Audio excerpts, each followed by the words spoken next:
بتاتا ہے. یہ بڑی لمبی بات ہے ویسے، آپ چاہیں نہ چاہیں. دوسری بات جی کہ ابھی تک آپ نے عرفان خدا کے حوالے سے اپنے جو ذوق ہے یا حوال ہے اس کیفیت میں آپ یہ واضح کر سکیں گے کہ جس خدا کے لیے انسان سب کچھ کرتا ہے جب تک اس کی رویت حاصل نہ ہو تو اس کی عبادات، اس کے اذکار اور تسبیحات کا کچھ فائدہ نہیں ہے، کیونکہ مقصد تو عرفان خدا ہے.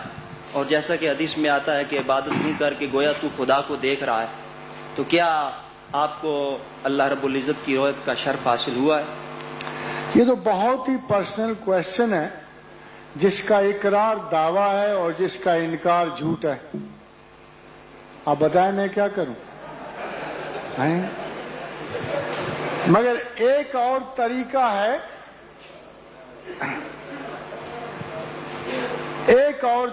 ہے، جس کو ہم بڑی آسانی سے سمجھ سکتے ہیں، اور وہ یہ ہے کہ اگر آپ نے یہ جاننا ہو کہ کون شخص جو ہے خدا کے رستے میں آگے بڑھ رہا ہے اور کس کو عرفان ذات خداوند نصیب ہے، تو وہ بڑا آسان ہے وہ اس کو جج کرنا.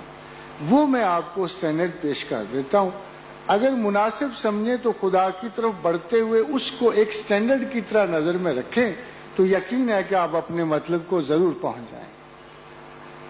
کہ واحد علامت جو اللہ نے قبول انسان کی دی ہے اور اپنے دوستوں کی دی ہے، وہ ایک واحد علامت ہے کہ الا ان الاولیاء اللہ لا خوف علیہم ولا هم یحزنون.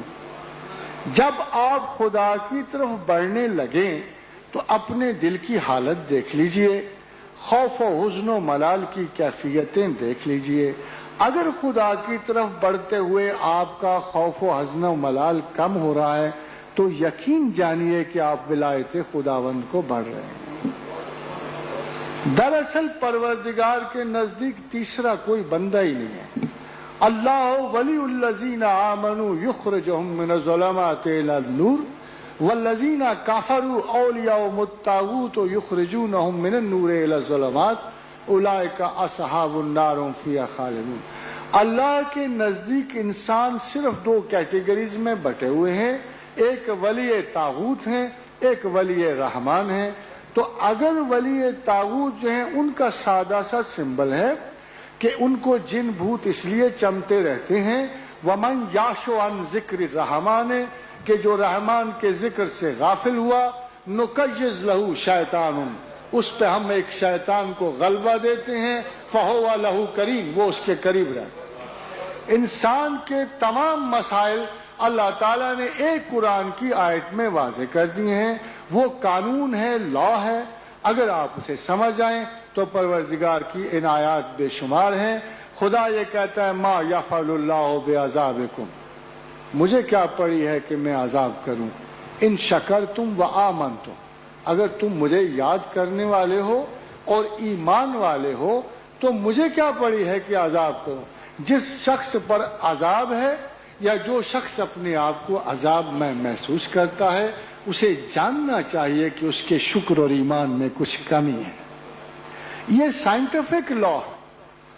خداوند کریم کی کوئی بات قاعدے اور قانون سے باہر نہیں ہے. اگر آپ پہ کوئی بربادی ہے، آپ پہ تباہی ہے، آپ پہ مصیبت ہے، تو یہ جاننے کی کوشش کیجئے کہ کہیں پروردگار عالم کے ذکر میں کوئی کمی تو نہیں آئی، کہیں اس کے خیال میں ہمارے دلوں میں کوئی کمی تو نہیں رہ گئی، ہم میں سے کوئی کوتاہی عمل و یاد خدا تو نہیں رہ گئی. اگر ایسا نہیں ہے اور آپ اللہ کو یاد کرنے والے ہیں اور آپ اچھے ایمان والے ہیں تو پھر دوسری آیت پوری ہوگی کہ الا ان الاولیاء اللہ لا خوف علیہم ولا هم یحزنون. بدقسمتی سے ہم ولی کو دیکھتے ہیں اس کی معراج پر، ہم ولی کو دیکھتے ہیں عبد القادر کی حیثیت میں، قطب عالم کی حیثیت میں، غوث زمان کی حیثیت میں. ہم جنید بغداد کو دیکھتے ہیں سید الطائفہ کی حیثیت میں. ہم رابعہ کو اس وقت دیکھتے ہیں وہ درجہ کمال کو پہنچی، مگر ان کا کچھ بننا بھی تو ہوتا، کہیں سے وہ چلی بھی تو ہوتے. جب وہ چلے تھے تب بھی وہ ولی تھے. وہ 35 و 45 سال جب انسان ایک چیز کے لیے جد و جہد کرتا ہے آپ ان کو درجہ کمال سے ولی مانتے، ان کے آغاز کو ولایت نہیں مانتے۔ اگر آج آپ بھی صدق دل سے اللہ کی نوازشات سے خداوند کریم کو آپ اپنا مطمع نظر سمجھتے ہوئے متابعت اور محبت رسول میں اس کی طرف چلنا شروع کر دیں۔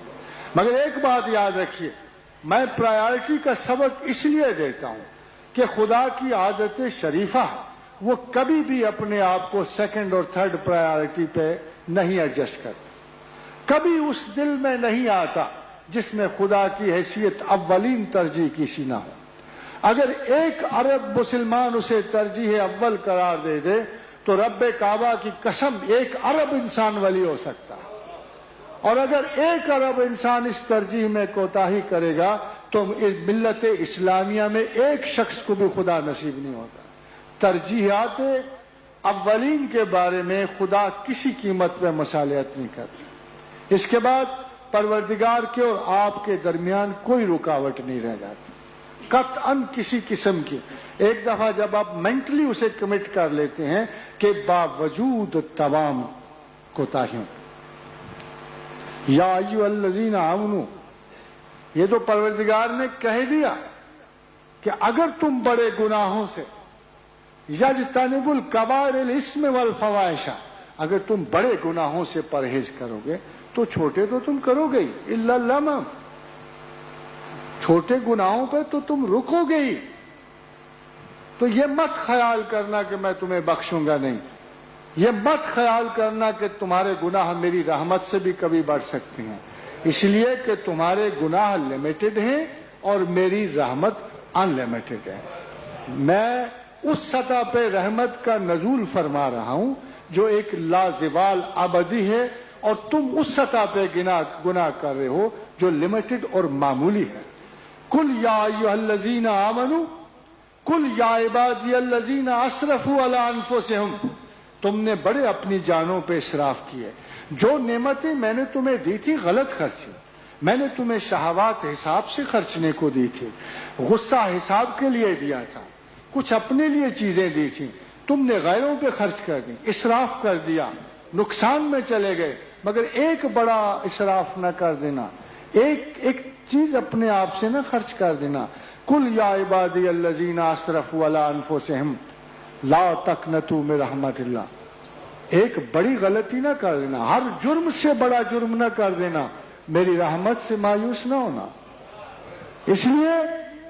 اس لیے کہ میں نے کتاب میں لکھ دیا ہے ان اللہ یغفر الذنوب جمیعا، کہ یہ قانون ہے کہ اے بندہ خدا، اگر تو نے میری طرف رجعت کی، اگر تو میری طرف پلٹا، توبہ کے 3 حصے ہیں، ایک کیے ہوئے کام پر ندامت ہے، ایک کیے ہوئے کام کا بیان خیال ہے، دوسرا اس پر ندامت ہے جو حال میں ہے، اور تیسرے اس کو نہ کرنے کا وعدہ جو مستقبل میں ہے۔ توبہ کے 3 حصے ہیں۔ مگر اگر آپ نے اللہ سے یہ وعدہ کر لیا اور زندگی کے کسی مقام اور کسی منزل پر بھی آپ کی رجعت ہوگی خلوص قلب کے ساتھ، تو پروردگار کہتا ہے کہ ان اللہ یغفر الذنوب جمیعا انہ هو الغفور الرحیم، میں یقیناً تمہیں بخشنے والا ہوں۔ تو اے حضرات محترم، آپ کی اور اس کی رکاوٹ کہاں ہے؟ آپ کو وہاں کہاں سے وہ آپ کو روکتا ہے؟ کس چیز سے وہ آپ کو منع کرتا ہے؟